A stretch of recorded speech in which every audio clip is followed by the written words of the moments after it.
Malayali truck ഡ്രൈവേഴ്സിന് trailer backup അടിക്കാൻ അറിയത്തില്ലെന്ന് ഒരു uncle comment ഇട്ടുകൊണ്ട് അതിൻ്റെ വാശി തീർക്കാൻ വേണ്ടി ഒരു 3-4 ബാക്കപ്പ് വീഡിയോ അങ്ങ് എടുത്തു കേട്ടോ. ഡെയിലി നമ്മളൊരു 4-5 ബാക്കപ്പ് അടിക്കുന്നതാണ് ഇതേപോലെ. പക്ഷേ നമുക്ക് സമയം കിട്ടത്തില്ല ചില സമയത്ത്. അതപ്പം അതിൻ്റെ വേറെ ട്രക്കുകൾ വെയിറ്റിംഗ് കാണും. അപ്പോൾ നമ്മൾ സമയമുള്ളപ്പോഴാണ് ഇങ്ങനെ വീഡിയോസ് എടുക്കുന്നത് കേട്ടോ. സോ നമ്മുടെ ലോകത്തിൻ്റെ ഏത് കോണിൽ പോയാലും, യൂറോപ്പിൽ പോയാലും, അമേരിക്കയിൽ പോയാലും, കാനഡയിൽ പോയാലും, നമ്മുടെ നാട്ടിലാണെങ്കിൽ ഇഷ്ടം പോലെ ട്രക്ക് ഡ്രൈവേഴ്സ് ഉണ്ട്, നമ്മുടെ മലയാളി ചങ്ക് പിള്ളേർ. സോ അപ്പോൾ കാര്യത്തിലേക്ക് കിടക്കാം. നമ്മൾ 2 ട്രെയിലറിൻ്റെ ഇടയ്ക്ക് ബാക്കപ്പ് അടിക്കുന്ന സമയത്ത് നമ്മളെപ്പോഴും നോക്കേണ്ടത് ആ സ്പേസ് നോക്കണം കേട്ടോ. ഫസ്റ്റ് ആ സ്പേസ് പോയി ഒന്ന് നടന്നു പോയി കണ്ടു വെച്ച് നോക്കിയിട്ട് എന്നിട്ട് വേണം ബാക്കപ്പ് അടിക്കാൻ. എന്തെങ്കിലും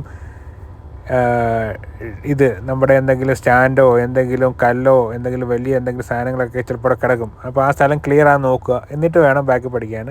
2 സൈഡ് നോക്കി, 2 മിറർ നോക്കി പയ്യെ വലത്തോട്ടും ഇടത്തോട്ടും തിരിച്ച് കൊണ്ടുവരിക കേട്ടോ. മിററിനകത്തിൽ നോക്കേണ്ടത് നമ്മുടെ ട്രെയിലറിൻ്റെ ഏറ്റവും ബാക്കിലത്തെ ടയർ അയക്കണം നോക്കണ്ട. മിററിനകത്ത് ഏറ്റവും ബാക്കിലത്തെ ടയർ ജസ്റ്റ് ചെറുതായിട്ടേ കാണാൻ പാടുള്ളൂ. ഒത്തിരി ടയർ കണ്ടാൽ ആ സൈഡിലേക്ക് തിരിക്കുക, സ്റ്റിയറിംഗ് ഇരിക്കുക. ഇപ്പം വലത്തെ സൈഡിലാണ് കൂടുതൽ ടയർ, വലത്തെ മിററിലാണ് കൂടുതൽ ബാക്കിലത്തെ ടയർ കാണുന്നതെങ്കിൽ ആ സ്ഥലത്തേക്ക് ശകലം തിരിച്ചു കൊടുക്കുക. ഇടത്തെ സൈഡിലാണ് ബാക്കിലത്തെ ടയർ മിററിനകത്തിൽ ഒത്തിരി കാണുന്നതെങ്കിൽ ആ സൈഡിലേക്ക് സ്റ്റിയറിംഗ് തിരിച്ചു കൊടുക്കുക കേട്ടോ. ഇതാണ് അതിൻ്റെ ട്രിക്ക്.